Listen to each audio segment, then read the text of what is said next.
All right, it is time to begin. Announcements for tonight. George Batchelor is doing a little bit better, so please continue to remember George, Mary, and the rest of your family in your prayers. Barb Bitter's shoulder surgery has been canceled at this time. Terry Thomas would appreciate your prayers as he's scheduled for a heart cath on Monday morning. Ruthie Sarwazinski was released from the hospital on Monday afternoon. There will be a graveside service for Phyllis Powell at Memorial Park this Saturday morning at 10 o'clock. Everyone is invited to attend. A pitch card party and dominoes, they've added dominoes for you dominoes players, is this Friday evening beginning at 6 o'clock in the Fellowship Hall. Everyone is welcome. This Sunday morning, we'll have a sunrise service at the pavilion at 7:11. Please try to be there at 7 o'clock.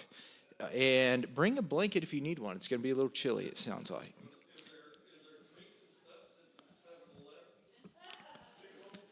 Well, bring your own coffee.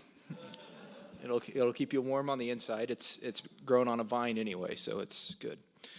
Soup Kitchen is Tuesday. Still needed 4 meals in one, so sign up by the supply room. Great agers are invited to supper next Wednesday evening at 5:30 in the Fellowship Hall. Come join BLTs. Contact Peter or Angela Fabian with questions. Groceries for Carpenter Place pickup is 1 week from tomorrow. Please put your grocery items in the blue tub in the south foyer. If you wish to make a monetary donation to purchase perishables like meat, dairy, produce, etc., give your cash or check made out to the Carpenter Place to the office. You are invited to the next version of Women Walking with God Legacy. Mark your calendar for April 11th, 5:30 to 8:30 p.m. at Northside Church of Christ in Wichita. A poster is across from the nursery.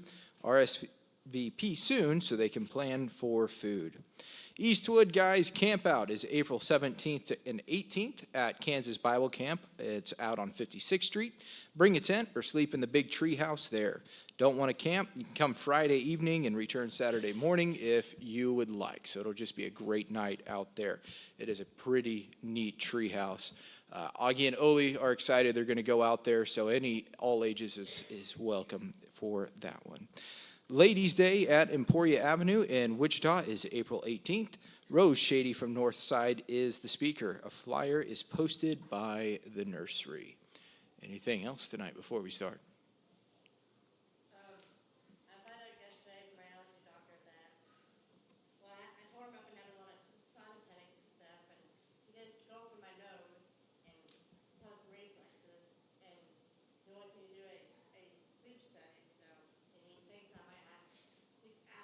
Okay.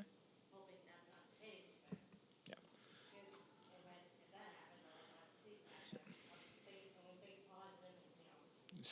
So Ashley's going in for a sleep study to see if she can figure some stuff out. All right. Yeah, we'll keep you in prayer. Anything else? All right. We will have Bill lead songs, and then Kevin Bradfield has the Devo tonight. Let's pray. Holy God, thank you so much for this day. Thank you for your Son who conquered death and gave us hope of resurrection. Just please bless us tonight. Allow us to be able to learn in the classes, to be able to grow, and to be just a little bit more like you. Continue to bless us always, expand our territories, and allow us to walk in your grace, your vision, not ours. In Jesus' name, amen. One other quick announcement. It is new classes night. It's new quarter. So in here, you're going to be with Dave Corkle, and you're going to be camping out with God. So that's going to be neat. And then in the fellowship hall is going to be the combined teens and adult classes. And we're going to be looking at Psalms a lot of the songs that we sing and the ones that we are actually really pretty familiar with up until summer series starts. So, Bill.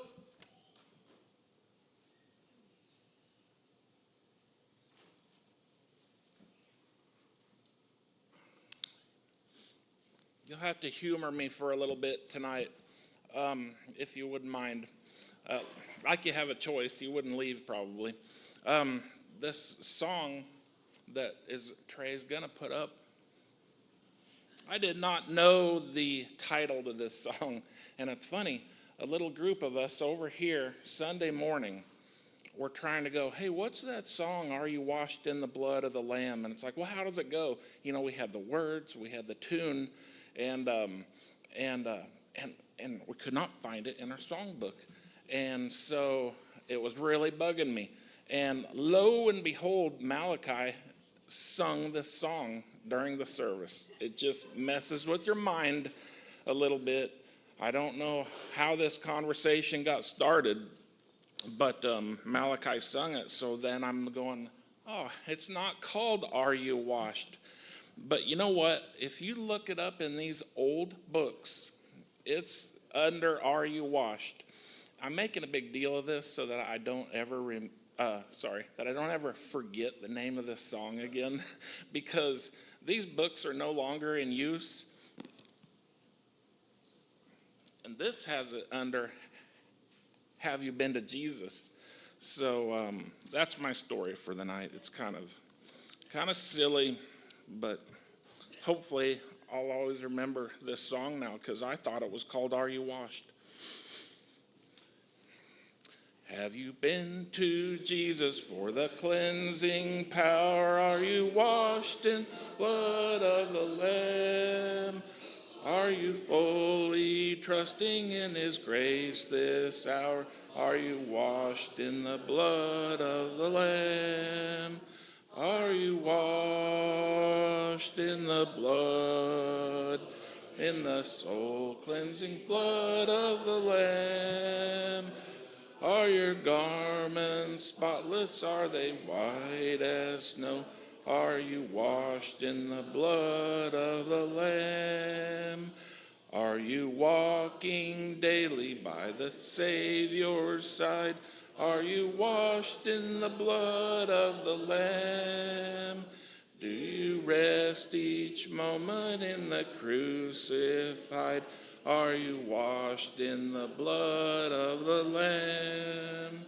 Are you washed in the blood, in the soul-cleansing blood of the Lamb? Are your garments spotless? Are they white as snow? Are you washed in the blood of the Lamb? When the bridegroom cometh, will your robes be white, pure and white in the blood of the Lamb? Will your soul be ready for the mansion bright, and be washed in the blood of the Lamb? Are you washed in the blood, in the soul-cleansing blood of the Lamb? Are your garments spotless? Are they white as snow? Are they washed in the blood of the Lamb? Lay aside the garments that are stained with sin, and be washed in the blood of the Lamb. There's a fountain flowing for the soul unclean. Oh, be washed in the blood of the Lamb. Are you washed in the blood, in the soul-cleansing blood of the Lamb? Are your garments spotless? Are they white as snow? Are you washed in the blood of the Lamb? I don't know if Kwa is here for Storytime Part 2. Kwa led this song the other day, and I can't get it out of my head. So here, we're going to do it again, if we can. If for the prize we have striven, after the labors are o'er, rest to our souls will be given on the eternal shore. Home of the soul, beautiful home, there we shall rest, never to roam, free from all care, happy and bright. Jesus is there, He is our light. Oft in the storm, lonely are we, sighing for home, longing for thee. Beautiful home of the ransom beside the crystal sea. Soon the bright homeland adorning, we shall behold the glad dawn. Lean on the Lord till the morning, trust till the night is gone. Home of the soul, beautiful home, there we shall rest, never to roam. Free from all care, happy and bright, Jesus is there, He is the light. Oft in the storm, lonely are we, sighing for home, longing for thee. Beautiful home of the ransom beside the crystal sea. Amen.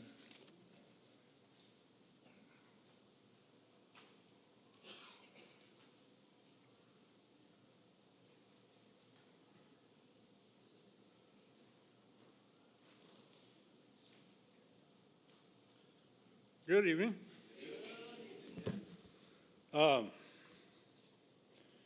I have a little Devo here. I've titled, Let Your Yes Be Yes and Your No Be No. Before I get into it, I want to tell you a couple of stories. One has to do with song leading. Now, I've been told that I have a good voice. I don't think I do, but I've been told that. And I bet most of my life I've sang tenor. And since joining the church in 78, that's what I've sang. That's 1978. Well, anyway, during COVID, our membership in California fell to in the 20s.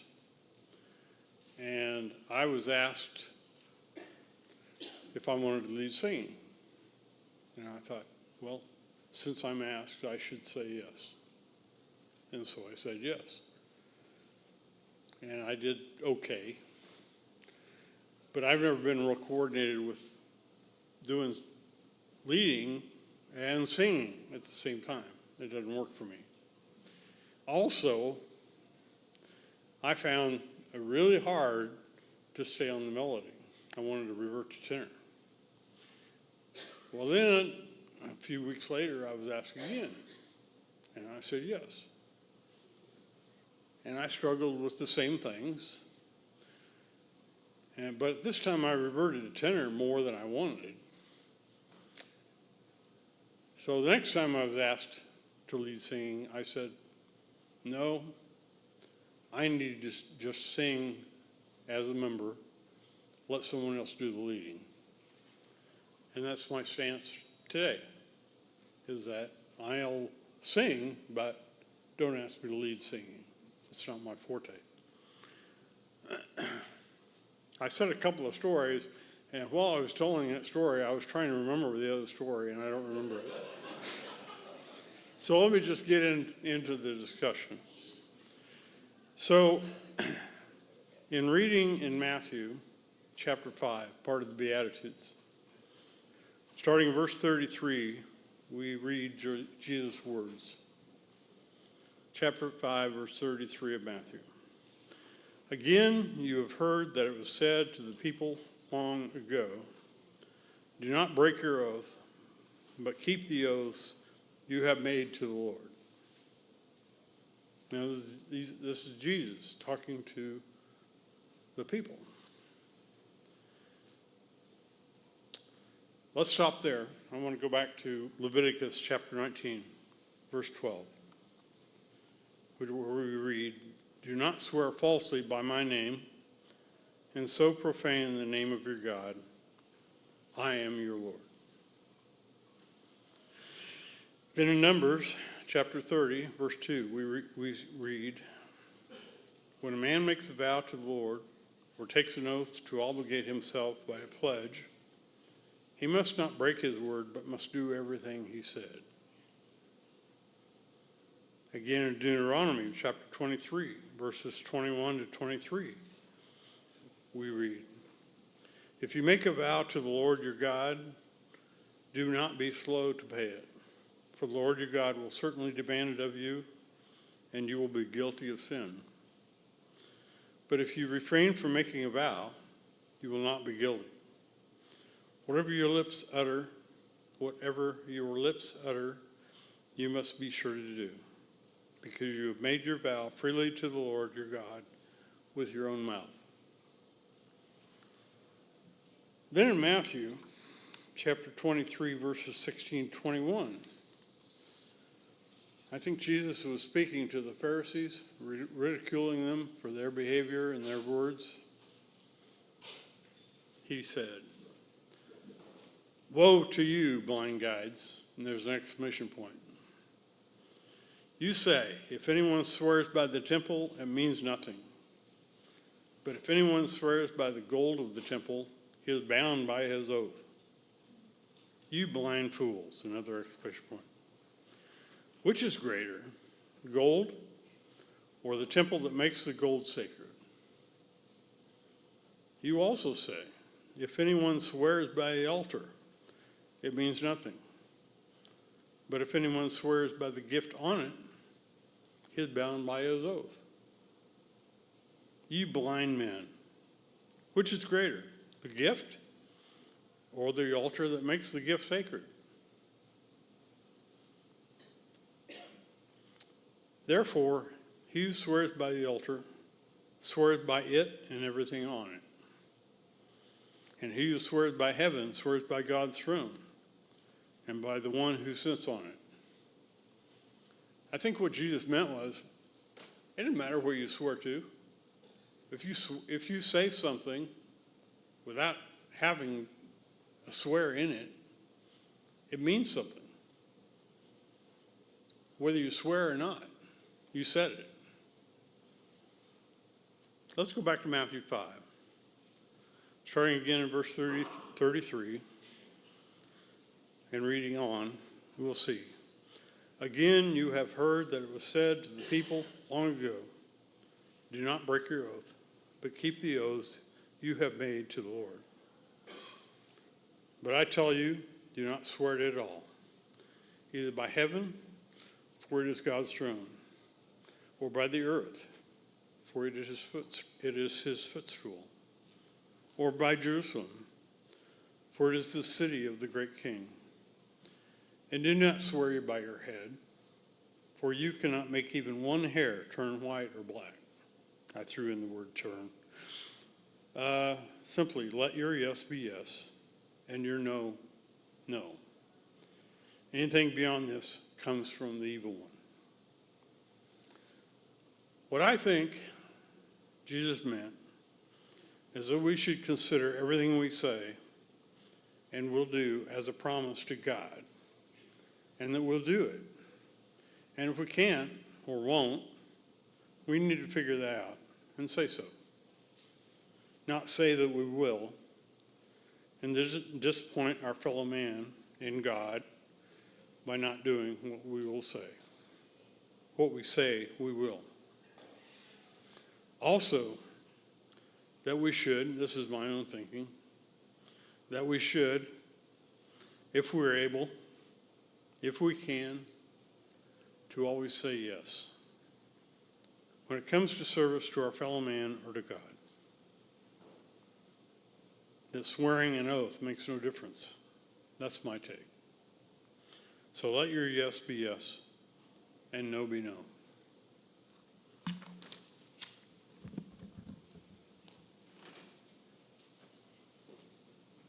And yes, you are dismissed to classes.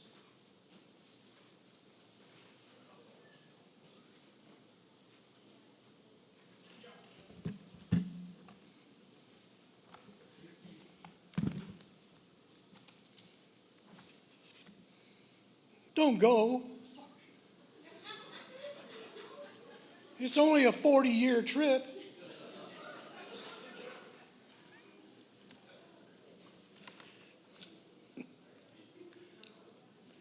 I have some handouts up here. If you want them, you can pick them up on the way out. Yes, that's the right one. And as you can see, there's a lot of people behind me who want to get out.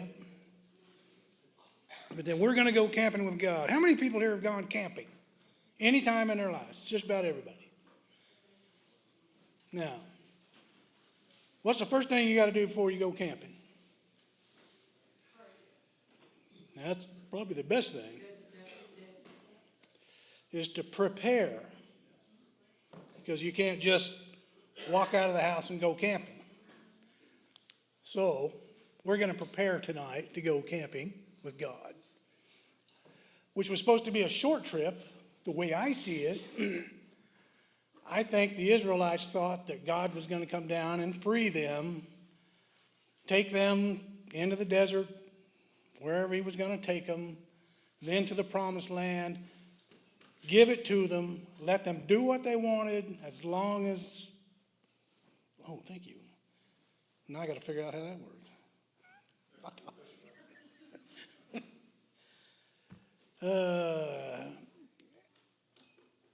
And hope that God protects them in everything that they do. That was not God's plan. So we're going to see God's plan. And I'm going to pick on Steve a little bit here in a little bit. All right, here.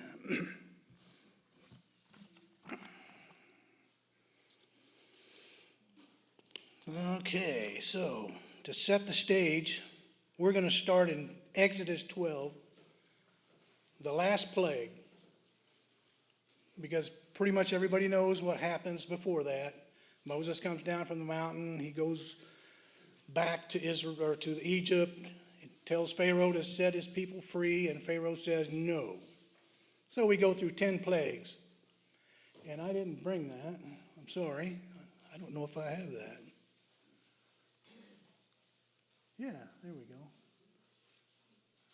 That is a list of the 10 plagues with some of the gods that those plagues were aimed at. Now that brings up a question. How many gods did Egypt have? Anybody guess? Thousands? Best guess is over 2,000 that I have come up and read. 2,000 gods. So that's a lot. And God's going to put them all to shame. But here's the list of the ones that he specifically picked out, with the last one being the most severe. And that's where we're going to start.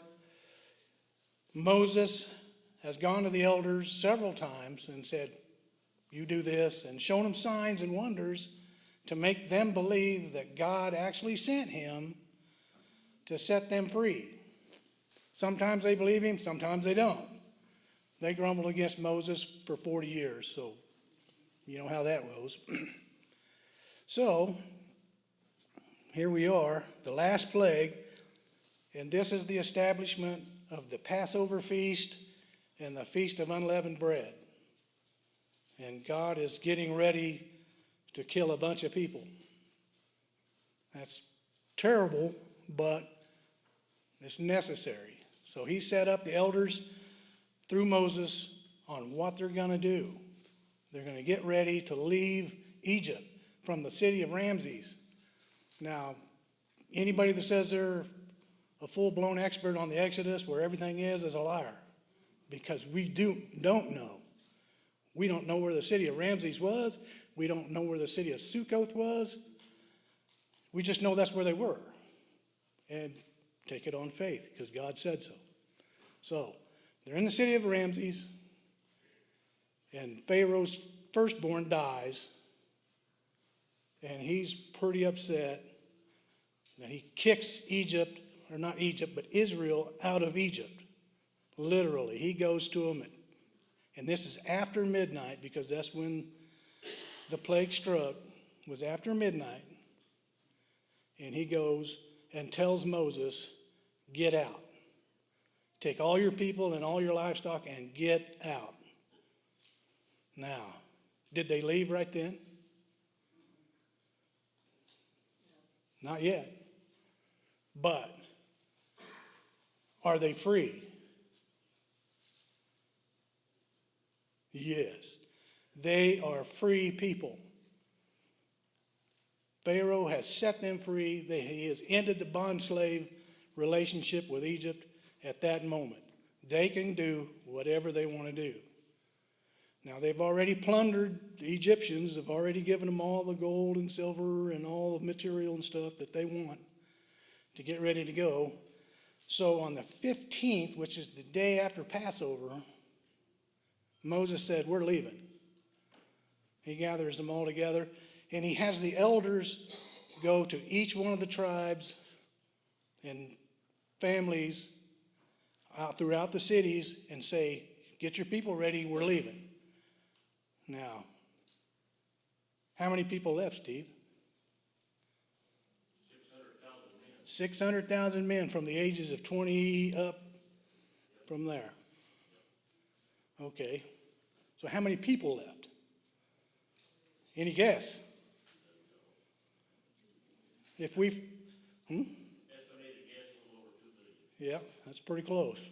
Anywhere from 2.4 million to 6 million. We don't know. But we're going to go with 2.4 million. So we're going to go to Chicago and we're going to evacuate the entire town because they're all going on a camping trip with us. Because Chicago is about 2.4 million people. How long do you think that's going to take? Well, how long did it take to empty this Arrowhead Stadium when it's full?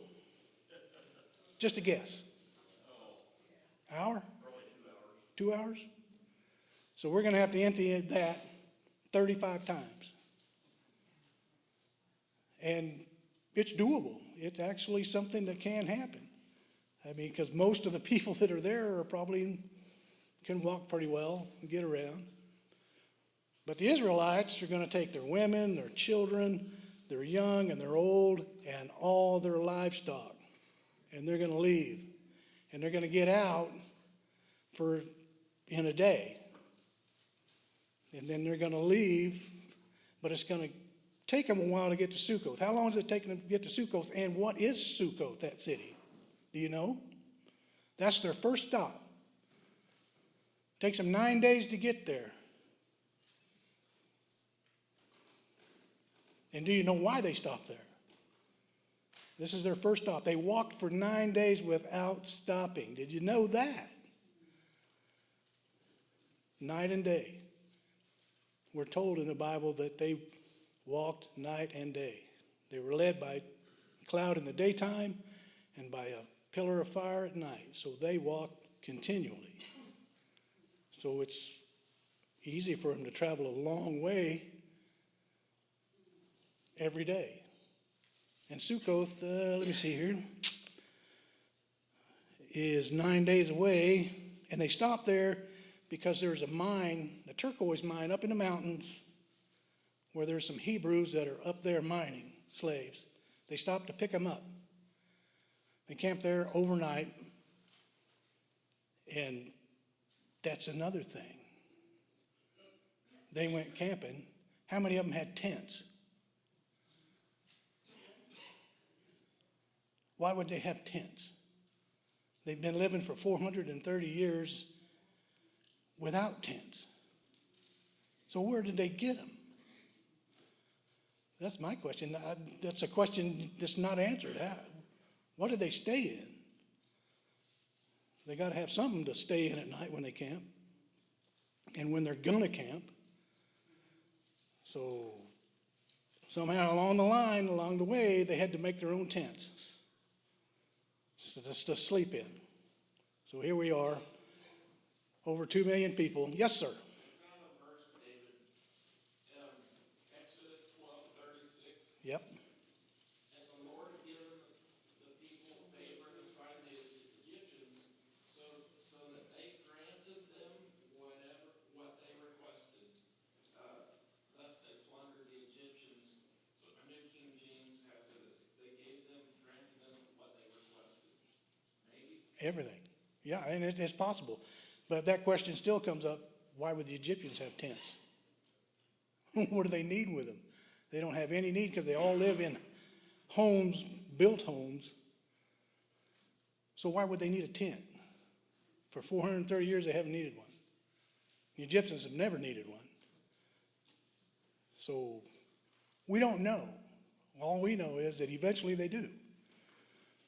This is some of the power that God is going to show us, that he is in control and he's going to take care of them, because they grumble the whole way, kind of like a kid in the back seat going to Seattle, and just never stop complaining. So here we are at Sukkot. They pick them up, and then they travel on to, let me see here, we're going to go, I'm going to go kind of quick because we need to get to Mount Sinai before 8 o'clock tonight, which is 435 miles, I think. So we got a ways to go. Yes.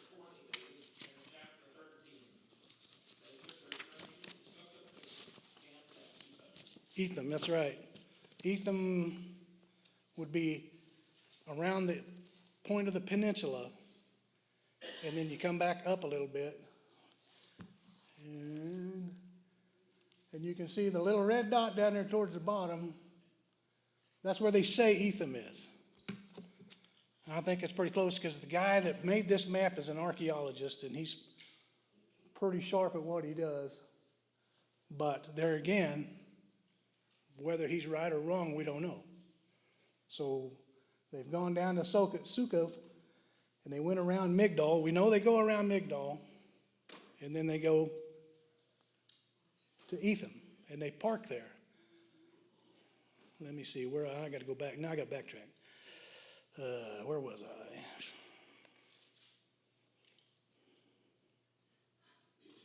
Anyway, we know they've left,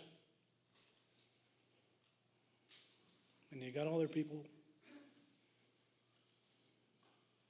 and they're going to Etham, and they're going to stop there. So it took them 9 days to get there, and it takes them 8 days to get to Etham. So now it's been 17 days, and they haven't stopped walking yet until they get there. This is where they camp. And then God says, come back a little bit. They want to backtrack a little bit. And they're kind of confused. Why do we want to go back? Of course, they've been grumbling the whole way.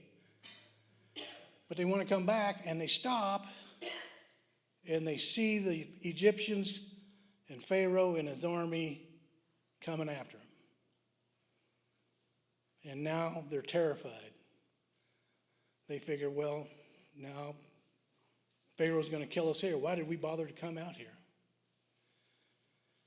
And this is where God says, okay, Moses, you go up to the sea and you stand there and you hold your staff up and you tell them to head towards the sea. And so they're headed towards the sea because they're going to walk through it. He holds his staff up, and he has a wind blow from the east all night to blow the water out of the way. Now, on this map, he says, where he crossed, that there's an underwater bridge, and there's only 800 meters of water. I think that's what he said, 800 meters, which is 2,400 feet, or 800 feet. Whatever it was deep, but not as deep as the Red Sea is. And it was flat. And that's the key, it was flat. You come out of the land and you go down along that underwater bridge, and it's not a drop off that goes into the abyss. It's just a flat surface. That's what he says.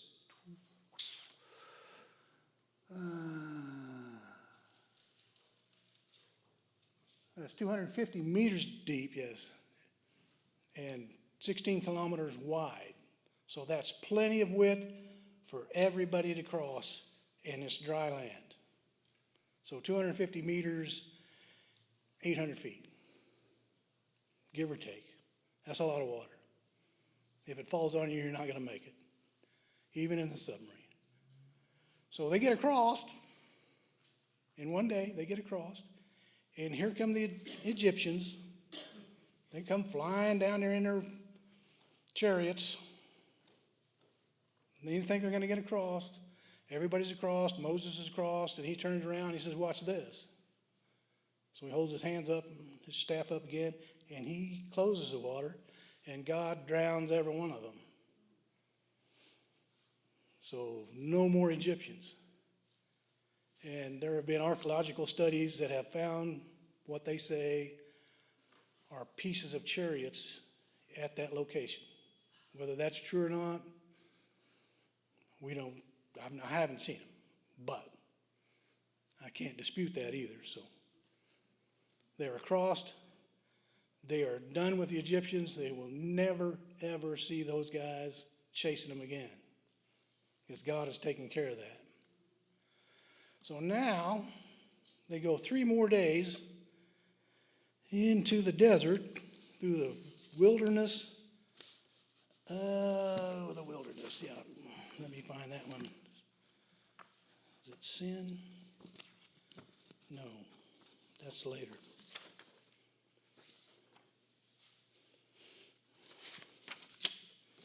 Oh, I got the wrong one. Okay.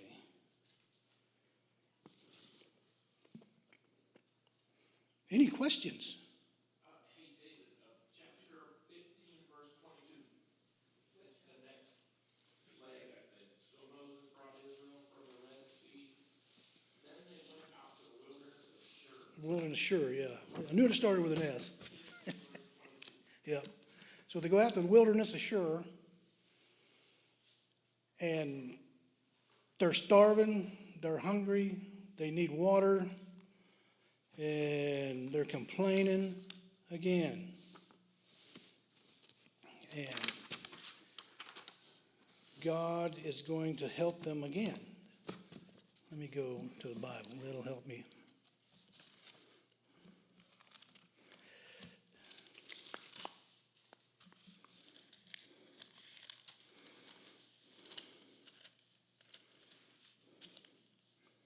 Oh, yeah, and what happened after they crossed the Red Sea?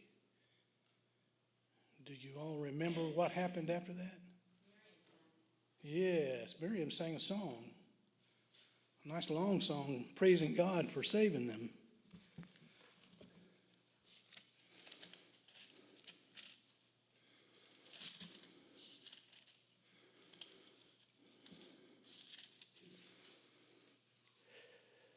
Yeah, and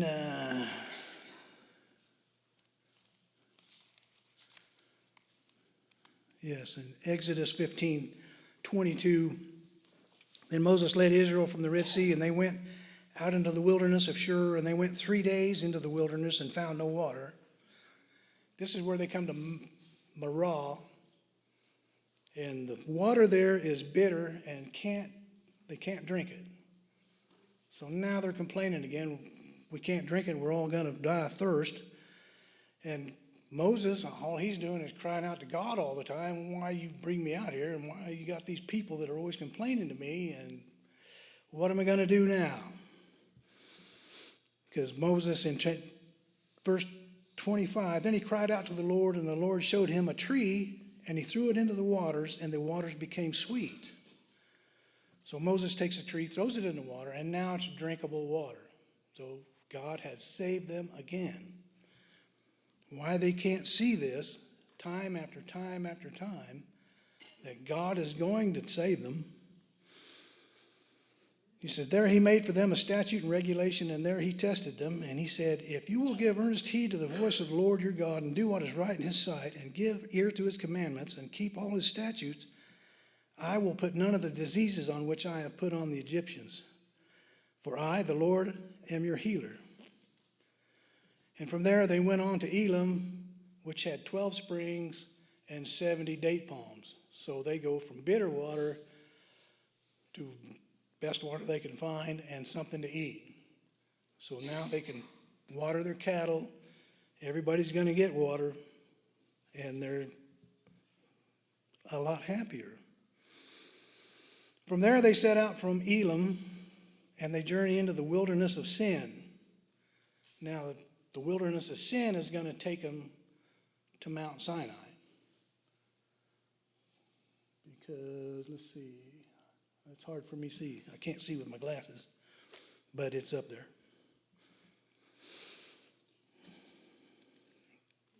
But on the way, the whole congregation is grumbling against Moses in the wilderness again. This is 16, Exodus 16, verse 2 and 3, the sons of Israel said to them, would that we had died by the Lord's hand in the land of Egypt, when we sat by the pots of meat, when we ate bread to the full, for you have brought us out into the wilderness to kill this whole assembly with hunger. Now, we're told that there was a multitude of people who left with the Israelites. And they're not necessarily Jews or Hebrew. They're all kinds of people from all kinds of walks of life. They might even have been some of the Egyptians. They're probably the ones that are complaining the most because they had the most to lose. They were sitting around with nothing to do other than to eat food and good food and have water to drink and wine to drink and whatever you want to eat. So here they are complaining. Every time they turn around, they're complaining. And this is where God is going to show them that he's going to feed them. He says, then the Lord says to Moses, behold, I will rain bread from heaven for you, and the people shall go out and gather a day's portion every day. So this is where he establishes the bread of manna that will sustain them for a very, very long time. And he tells them, verse 5, on the 6th day when you prepare what they bring in, it will be twice as much as they gather daily. That's on the 6th day. Because of the Passover and because of the Sabbath, you can't work on the Sabbath, so you got to pick up enough bread so you don't have to go out and get bread on the Sabbath. So Moses and Aaron said to all the sons of Israel, at evening you will know that the Lord has brought you out of the land of Egypt, and in the morning you will see the glory of the Lord, for he hears your grumblings against the Lord. And what are we that you grumble against us? Moses said, this will happen when the Lord gives you meat to eat in the evening and bread to be full in the morning. So God is feeding them. They're getting what they need. They may not like it, but they're getting it.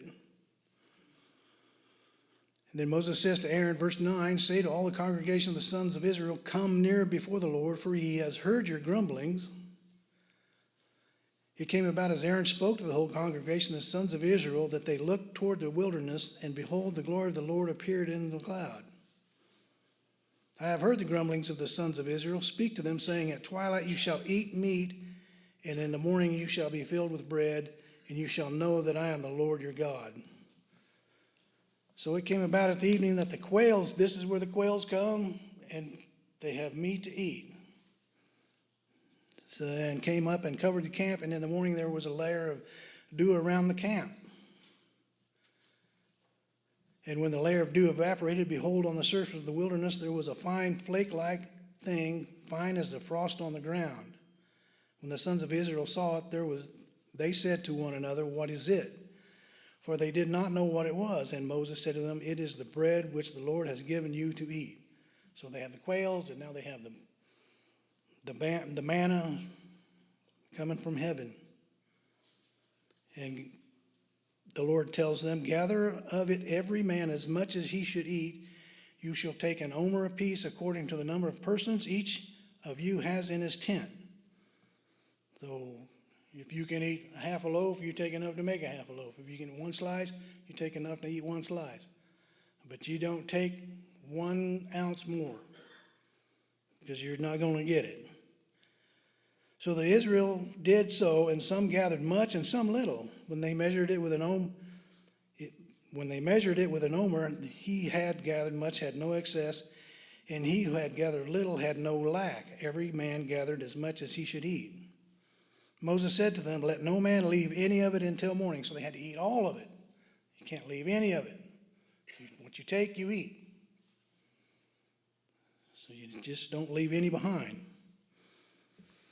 But they didn't listen to Moses, and some left part of it until morning, and it bred worms and became foul. And Moses was angry with them. And now on the 6th day they gathered twice as much bread, 2 omers for each one, with all the leaders of the congregation came and told Moses. And he says, tomorrow is Sabbath observance, a holy Sabbath to the Lord. Bake what you will bake and boil what you will boil. And all that is left over, put aside to be kept until morning. So they were going to make enough for 2 days because they can't do anything on the Sabbath. So they put it aside until morning as Moses had ordered, and it did not become foul, nor was there any worm in it. And that's where they're really starting to learn. 6 days you shall gather it, but on the seventh day, the Sabbath, there will be none, because there will none fall from heaven. It came about on the seventh day that some of the people went out to gather, but they found none. Then the Lord said to Moses, how long do you refuse to keep my commandments and my instructions? Because even God's getting a little frustrated with them. See, the Lord has given you the Sabbath, therefore he gives you bread for 2 days. On the sixth day, remain every man in his place, let no man go out with his place on the seventh day. So the people rested on the seventh day. And then Moses tells Aaron, take a jar and put an omer of the manna in it, and place it before the Lord to be kept throughout your generations. This is probably the one that's going to end up in the ark. As the Lord commanded Moses, so Aaron placed it before the testimony to be kept. The sons of Israel ate the manna 40 years. It's a long time to be eating bread. The same bread every day, but it sustained them. Now, we're going to go from here, which would be, from here we're going to go into the wilderness of sin, and we're going to go by stages. This is the only place in their journey where they go a little bit, stop, go a little bit, stop, go a little bit, and stop. Before they would go, get to where they want to go, and then stop. So they're going in stages. This is Exodus 17. And camped at Rephidim, and there was no water for the people to drink there. And water was an issue. They're in the desert. Water's an issue. And God has provided them water every single time so far. So the people quarreled with Moses and said, give us water that we may drink. And Moses said, why do you quarrel with me? Why do you test the Lord? He's asked them, why come you don't believe me? He's given you everything you need so far. You've gotten water, you've gotten food, and another thing. Did their shoes ever wear out? No. Their shoes never wore out. Did you know that? I can't think it off the top of my head. Yeah, I got it written down on my other outline that I should have here, but their shoes never wore out. That is one of the miracles that God performed for them, that he kept them in clothing that never wore out. But the people thirsted there for water. This is verse 3 of 17. And they grumbled against Moses. Why now have you brought us out from Egypt to kill us? Same old thing over and over again. Our children and our livestock. So Moses cried out to the Lord, what shall I do with these people? A little more and they will stone me. Then the Lord said to Moses, pass before the people and take some of the elders of Israel and take in your hand the staff which you struck the Nile and go. Behold, I will stand before you there on the rock at Horeb, and you shall strike the rock, and water will come out of that the people may drink. So this is the first time Moses strikes the rock with his staff to give them water, enough water to feed them and their cattle. And Moses did so in the sight of the elders of Israel. He named the place Massah and Meribah because of the quarrel of the sons of Israel and because they tested the Lord, saying, is the Lord among us or not? Now, they're camped there. What happens now? This is where they fight their first battle. And who do they fight it against? Amalek. Do you know who Amalek is? Do you know who his granddad is? His granddad is Esau, which I didn't know. I had to look that up. So he's actually fighting against his own people. But his mother is Timnah, who was a concubine of, I can't remember his name. It's in Genesis 20, but anyway, it's Esau's oldest son. And it was his concubine, her son, which makes him the grandson of Esau. And so Amalek fights against Israel at Rephidim. And Moses says to Joshua, come men for us, or choose men for us and go out and fight against Amalek. This is where he stands above them on the rock. And as long as he's holding his staff up in his hand, they win. And when his hands fall, they lose. And so he's got to have a couple of guys come up and hold his arms up and put rocks under him to hold his arms up so he can hold his staff up. And they prevail. They win this fight against Amalek. And in verse 14 of Exodus 17, then the Lord said to Moses, write this in a book as a memorial and recite it to Joshua, that I will utterly blot out the memory of Amalek from under heaven. So Moses built an altar and named it, the Lord is my banner. And he said, the Lord has sworn the Lord will have war against Amalek from generation to generation.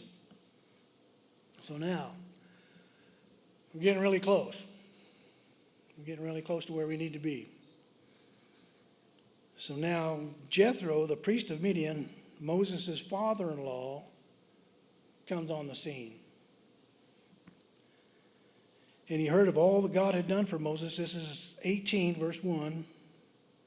For Israel and his people, and how the Lord had brought Israel out of Egypt.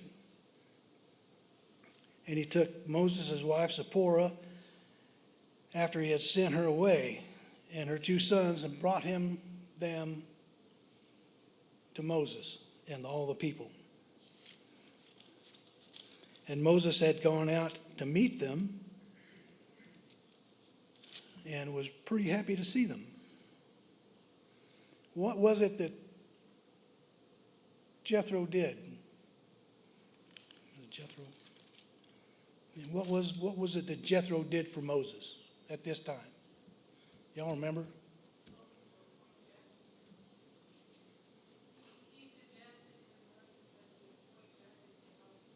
That's right.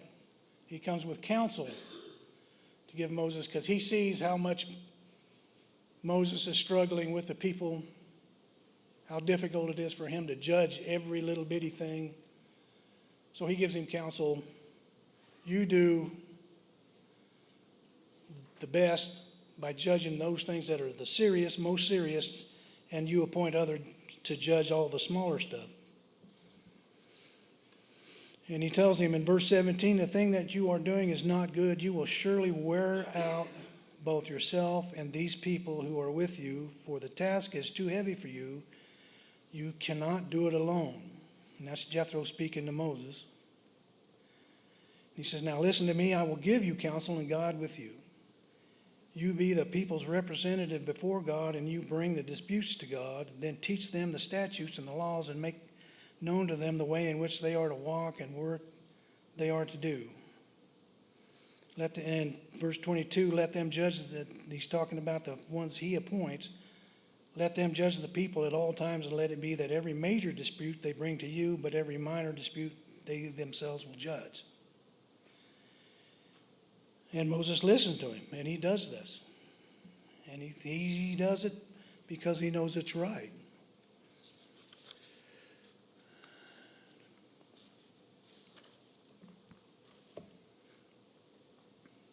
Now, we're getting really close now. I think we're going to make it.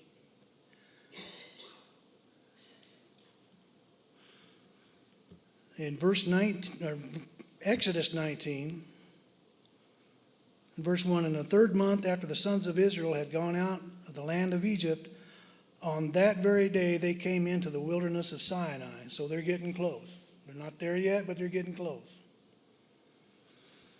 When they set out from Rephidim, they came to the wilderness of Sinai and camped in the wilderness, and there Israel camped in front of the mountain of Sinai.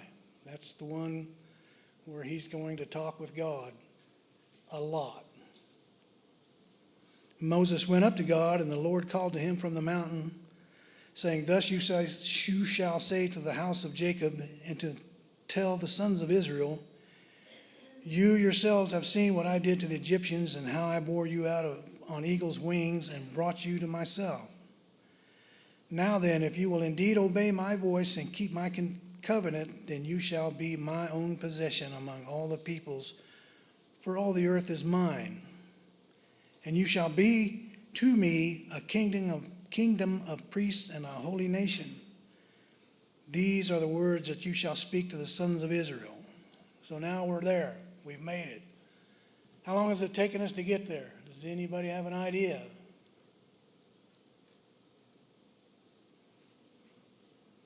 We can go back through a lot of passages in a lot of different places. 47 days it's taken them to get here. 47 days and 435 miles. So that's about 10 miles a day. 2.5 million people. So they're trucking along with all their cows and all their sheep and all their old people and young people and other people. So they made it. And Moses came and called the elders of the people and set before them all the words that the Lord had commanded them. And all the people answered together and said, All that the Lord has spoken we will do. And Moses brought back the words of the people of the Lord. The Lord said to Moses, Behold, I will come to you in the thick cloud, so that the people may hear when I speak with you, and may also believe in you forever. Then Moses told the words of the people to the Lord. So now that they're there, and they're getting ready, they're camped there, and they're going to listen to God speak to them personally. The Lord also said to Moses, Go to the people and consecrate them today and tomorrow, and let them wash their garments. And let them be ready for the third day, for on the third day the Lord will come down on Mount Sinai in the sight of all the people. You shall set bounds for the people all around, saying, Beware that if you do not go up to the mountain or touch the border of it, whoever touches the mountain shall surely be put to death.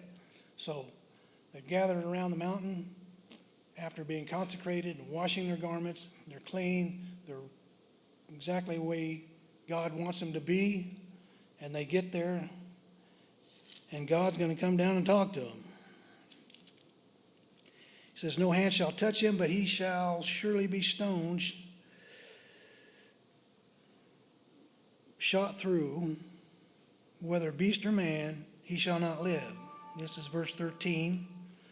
When the ram's horn sounds a long blast, they shall come up to the mountain.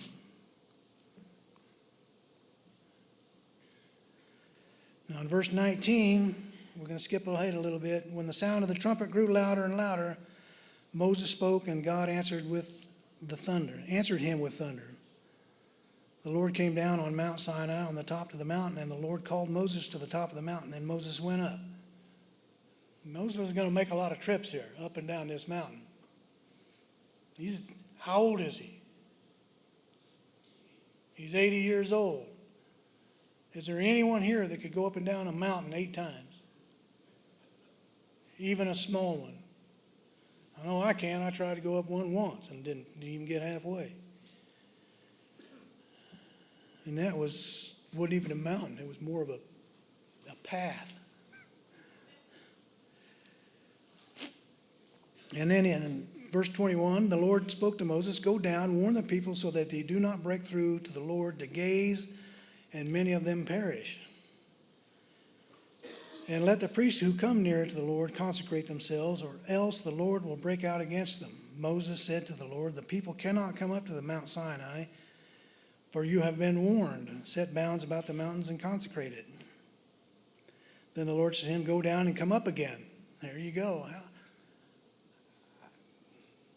I'm curious how long it would have taken him to get up and down this mountain. I mean, because obviously he's going up and down here pretty quick. Because we're talking just a day, maybe 2 or 3 days. And he's getting up and down that mountain. So Moses went down to the people and told them that we're right at the end, which is perfect. Because now he's going to get the law, and then he's going to get his instructions on how to build the tabernacle, because that's where we're going next. We're going to get into the good stuff then. We're going to build a great big tent, and we're going to haul about 110 tons around in the desert on 2 ox carts with a bunch of oxen and 2,000 or 3,000 men carrying it. It's an amazing feat to see and hear and read about. I think we're about done, according to the clock. Anyway, are there any questions?